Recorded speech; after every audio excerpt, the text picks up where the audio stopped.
നമസ്കാരം. News bullet കേരളയുടെ മറ്റൊരു എപ്പിസോഡിലേക്ക് എല്ലാ മാന്യ പ്രേക്ഷകർക്കും സ്വാഗതം.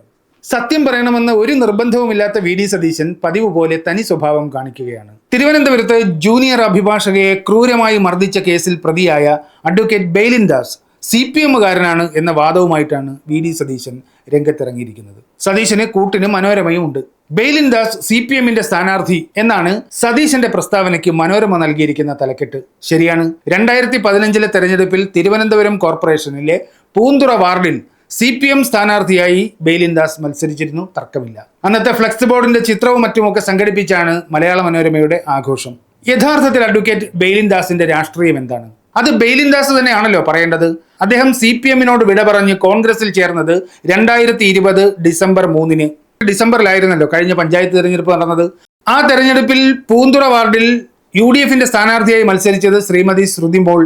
ആ സ്ഥാനാർത്ഥിക്കൊപ്പവും മുതിർന്ന കോൺഗ്രസ് പ്രവർത്തകരോടൊപ്പവും വേദി പങ്കിട്ടാണ് ബെയ്ലിൻ ദാസ് തന്റെ പുതുമാറ്റത്തിന് ചുവടുവെച്ചത് എന്ന് കോസ്റ്റൽ ടൈംസ് 24x7 എന്ന ഓൺലൈൻ പോർട്ടൽ നൽകിയ വാർത്ത ഇപ്പോഴും അവിടെയുണ്ട്. അതിന്റെ ചിത്രമാണ് സ്ക്രീനിൽ. കോൺഗ്രസിന്റെ ഷാളും ധരിച്ച് അഡ്വക്കേറ്റ് ബെയ്ലിൻ ദാസ് UDF-ന്റെ യോഗത്തിൽ സംസാരിക്കുന്നു. അതിനുശേഷം കോസ്റ്റൽ ടൈംസ് ഓൺലൈൻ ചാനലിന് അഡ്വക്കേറ്റ് ബെയ്ലിൻ ദാസ് ഒരു ബൈറ്റും നൽകി, വിശദമായ ബൈറ്റ്. എന്തുകൊണ്ടാണ് താൻ CPM-നെ വിട്ട് UDF-ലേക്ക് പോകുന്നത് എന്ന് ആ ബൈറ്റിൽ വളരെ വിശദമായി ബെയ്ലിൻ ദാസ് പറയുന്നുണ്ട്. നമുക്ക് ആ വാക്കുകളൊന്ന് ഞാൻ അഡ്വക്കേറ്റ് ബെയ്ലിൻ ദാസ്, നിങ്ങളുടെ പ്രിയപ്പെട്ട അഡ്വക്കേറ്റ് ബെയ്ലിൻ ദാസ്, എന്റെ യുവ സുഹൃത്തുക്കളെയും എന്റെ കുഞ്ഞനുജന്മാരെയും വളരെ നന്ദിയോടെ സ്മരിച്ചുകൊണ്ട് എന്റെ ഈ ഒരു രാഷ്ട്രീയ ചുവടുമാറ്റം എന്താണെന്ന് അറിയിക്കാം. ഇന്ത്യൻ നാഷണൽ കോൺഗ്രസ്, അതായത് എന്റെ തറവാട്, എന്റെ കുടുംബം ആയിരുന്ന ആ തറവാട്, തീരപ്രദേശത്ത് ഉണ്ടായ ഇരു പാർട്ടികളുടെയും നിലപാടുകൾ തുലനം ചെയ്യുമ്പോൾ എന്തുകൊണ്ടും ജനകീയമായ ഒരു കോൺഗ്രസ് പ്രസ്ഥാനത്തിന്, UDF-ൽ ഇരിക്കുന്ന ഒരു കോൺഗ്രസ് പ്രസ്ഥാനത്തിന് മാത്രമേ തീരദേശത്ത് സമാധാനവും പുരോഗമനവും വളർച്ചയും കൊണ്ടുവരാൻ സാധിക്കൂ എന്ന് ഞാൻ മനസ്സിലാക്കി. ആ ഒരു മനസ്സിലാക്കലിന്റെ, ആ ഒരു നേർക്കാഴ്ചയുടെ, ആ ഒരു വിചിന്തനത്തിന്റെ ഫലമായിട്ടാണ് ഇന്ന് ഞാൻ എന്റെ ചുവട് കമ്മ്യൂണിസ്റ്റിൽ നിന്നും കോൺഗ്രസിലേക്ക് മാറ്റി. ഇന്ത്യൻ നാഷണൽ കോൺഗ്രസ് ആയിരുന്നു തന്റെ തറവാട് എന്നാണ് ബെയ്ലിൻ ദാസ് പറയുന്നത്. എന്ന് വെച്ചാൽ മനോരമയും വി ഡി സതീശനും അംഗമായ അതേ തറവാട്ടിലെ അംഗമാണ് ബെയ്ലിൻ ദാസ്. നേരത്തെ അദ്ദേഹം കോൺഗ്രസ് തറവാട്ടിലെ അംഗമായിരുന്നു. അതിനുശേഷം അദ്ദേഹം CPM-നോടൊപ്പം സഹകരിക്കാൻ തയ്യാറായി. ഇതാണ് അദ്ദേഹം പറഞ്ഞു വെച്ചത്. തൊഴിൽപരമായ ആവശ്യങ്ങൾക്ക് താൻ കുറെ കാലം കേരളത്തിൽ ഉണ്ടായിരുന്നില്ല.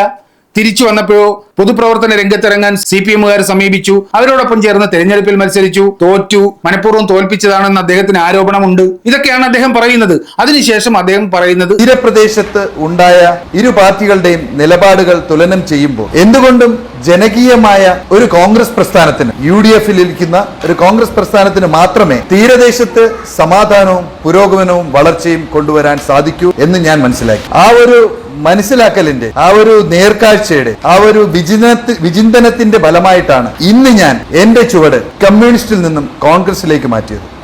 ആലോചിച്ച് വിചിന്തനം നടത്തി താൻ 2020 ഡിസംബർ 3-ന് കോൺഗ്രസിലേക്ക് ചുവടുവെച്ചു. ഇതാണല്ലോ അദ്ദേഹം പറഞ്ഞത്. തന്റെ തറവാടായ ഇന്ത്യൻ നാഷണൽ കോൺഗ്രസിലേക്കാണ് ഞാൻ തിരിച്ചു വന്നത് എന്നാണ് അദ്ദേഹം പറയുന്നത്. തിരിച്ചു വരികയായിരുന്നു എന്നാണ് പ്രയോഗം. കോൺഗ്രസിൽ ചേർന്ന അഡ്വക്കേറ്റ് ബെയ്ലിൻ ദാസ് പിന്നീട് കോൺഗ്രസിനെ ഉപേക്ഷിച്ചതായി ചരിത്രത്തിൽ രേഖയില്ല.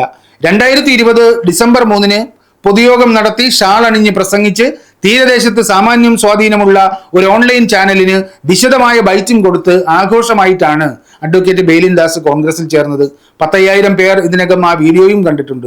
അത് പക്ഷേ വി ഡി സതീശൻ അംഗീകരിക്കുന്നില്ല. അദ്ദേഹം 2015 തന്നെ നിൽക്കുകയാണ്. വി ഡി സതീശന്റെ കയ്യിലുള്ള തെരഞ്ഞെടുപ്പ് പുസ്തകത്തിൽ 2020 തിരുവനന്തപുരം കോർപ്പറേഷൻ തെരഞ്ഞെടുപ്പില്ല. ആ തെരഞ്ഞെടുപ്പിൽ പൂന്തുറ വാർഡിൽ നിന്ന് മത്സരിച്ച ശ്രുതി മോൾ എന്ന സ്ഥാനാർത്ഥിയില്ല. ആ സ്ഥാനാർത്ഥിക്കൊപ്പം ആ പ്രദേശത്തെ പ്രമുഖരായ കോൺഗ്രസിന്റെ നേതാക്കൾക്കൊപ്പം CPM-നെ ഉപേക്ഷിച്ച് ഒരു വേദിയിൽ വെച്ച് പരസ്യമായി കോൺഗ്രസിൽ ചേർന്ന അഡ്വക്കേറ്റ് ബെയ്ലിൻ ദാസിന്റെ ചിത്രമോ പേരോ അദ്ദേഹത്തിന്റെ കയ്യിലുള്ള തെരഞ്ഞെടുപ്പ് ചരിത്ര പുസ്തകത്തിൽ ഇല്ല. ഇനി മനോരമയുടെ വാദം നോക്കൂ. കേമമാണ് ആ വാദം. അവർ പ്രസിദ്ധീകരിച്ച വാർത്തയിലെ ഒരു ഭാഗം ഇങ്ങനെയാണ്: CPM സ്ഥാനാർത്ഥിയാകുന്നതിന് മുമ്പ് ബെയ്ലിൻ ആം ആദ്മി പാർട്ടിയിലായിരുന്നു. അവിടെ നിന്ന് രാജിവെച്ചാണ് CPM-നോടൊപ്പം ചേർന്നതും 2015 കോർപ്പറേഷൻ തെരഞ്ഞെടുപ്പിൽ മത്സരിച്ചതും. എന്നാൽ അതിനുശേഷം CPM-നോട് തെറ്റി കോൺഗ്രസിനൊപ്പമായി എന്നാണ് പ്രാദേശിക CPM-കാർ വാദിക്കുന്നത്. എന്നാൽ ബെയ്ലിൻ കോൺഗ്രസ് പ്രവർത്തകനല്ലെന്ന് കോൺഗ്രസുകാരും പറയുന്നു. ഈ വാർത്ത റിപ്പോർട്ട് ചെയ്ത മലയാള മനോരമയുടെ ലേഖകന്റെ ചരിത്രത്തിലും അല്ലെങ്കിൽ ലേഖികയുടെ ചരിത്രത്തിലും 2020 കോർപ്പറേഷൻ തെരഞ്ഞെടുപ്പില്ല.